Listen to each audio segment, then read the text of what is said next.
Isa po sa mga pinakakilalang analyst sa crypto community na si Mr. Banana ay may matapang po na pahayag.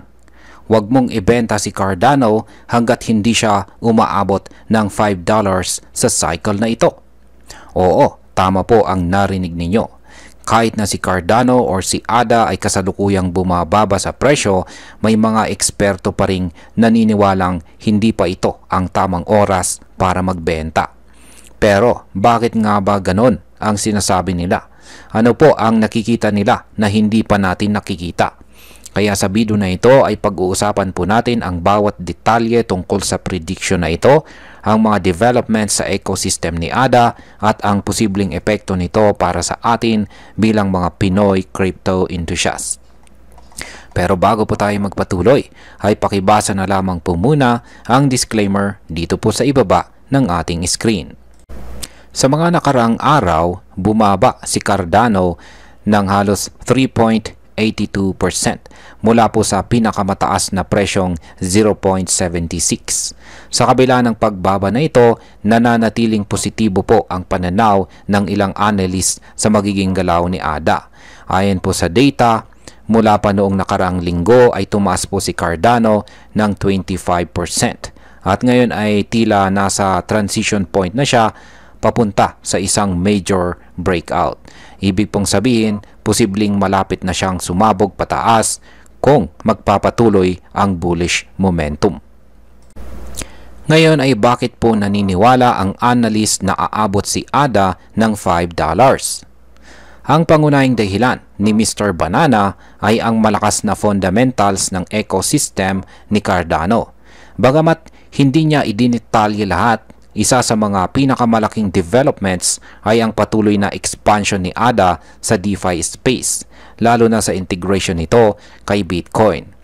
May bago ring Lace wallet rollout si Cardano na nagbigay ng bagong sigla sa community. Isa po itong paraan para mas maging accessible ang blockchain ni Cardano sa mga bagong users, lalo na pagdating sa cross-chain DeFi integration. Ngayon ay totoo ba na magkakaroon na ng Cardano ETF? Isa po sa mga biggest bullish news na siyang nagpapalakas sa hype kay ADA ay ang posibilidad na magkaroon na ito ng spot ETF ngayong taong 2025. Ayon po kay Ginoong Eric Balcunas, isa pong senior ETF analyst mula sa Bloomberg, may 90% chance, 90% chance na maaprubahan ito bago matapos ang taon. Alam naman natin na ang pag-approve ng spot ETF ay nagiging daan para pumasok ang mga institutional investors. Kapag nangyari ito, posibleng magkaroon ng malawakang demand kay ADA at syempre mas mataas na presyo. Ano pa ang mga dahilan kung bakit bullish ang ADA community? Bukod po sa ETF, isinama na rin si Cardano sa US government crypto stockpile, kasama ang 4 pang malalaking crypto assets. Isa itong malaking bagay dahil nagpapakita ito ng tiwala ng gobyerno sa technology ni ADA. At syempre, ang founder po ni Cardano na si Ginoong Charles Hoskinson ay na-mention na rin ni Pangulong Donald Trump sa kanyang mga crypto statements. Isa itong senyales na pati mga political figures ay napapansin na ang contribution ni Cardano sa blockchain space. May posibilidad ba na umabot si ADA sa presyong $10? Hindi lamang $5 ang target ng iba, kundi pati $10. May mga parallel analysis na nagpapakita na kung magtutuloy-tuloy ang developments at market trend, posibleng maabot ni ADA ang presyong $10. Ito ay 6 hanggang 10 ulit ng kasalukuyang presyo or 6 to 10 times.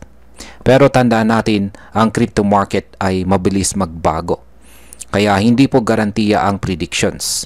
Pero mahalagang malaman natin ang mga posibleng senaryo, lalo na kung holder tayo ni ADA.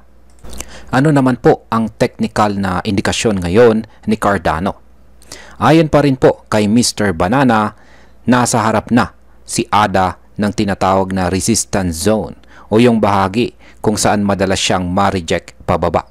Ang zone na ito ay nasa paligid po ng presyong 0.80. Noong May, nabigo po itong si Cardano na masira ang resistance nito.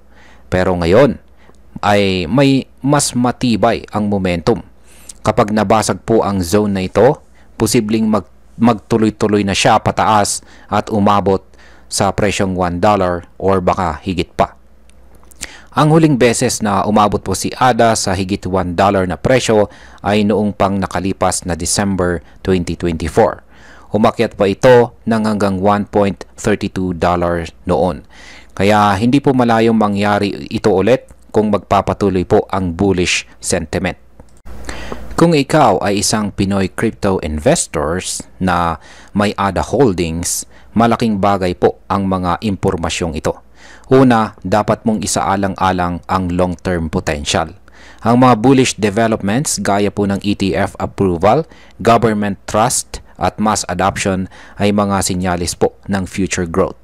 Kung plano mong magbenta ngayon, baka ma-miss mo ang chance na makuha ang 6-fold return o higit pa. Pero kung kailangan mo ng liquidity at short-term gains ang habol mo, dapat mo ring timbangin ang risk. At bilang panghuli, ang masasabi ko naman tungkol dito ay ang prediction na aabot si Cardano ng $5 ay hindi imposible. Pero ang tanong ay kailan? Ang mga market cycle ay dumadaan po sa iba't ibang yugto or phases. May mga panahon ng hype, panic at consolidation. Kung naniniwala ka po sa vision ni Cardano at sa technology nito, mas makabubuting maging patient at huwag pong maapektuhan agad sa short-term fluctuations. Pero importante rin na diversified po tayo. Huwag po nating ilagay lahat kay ADA. Lagi po nating tandaan ang prinsipyo ng don't invest more than what you can afford to lose. At ayan, hanggang dito na lamang po tayo sa video na ito mga ka-crypto. Marami pong salamat sa panonood. Ingat po tayo lagi at God bless po sa ating lahat.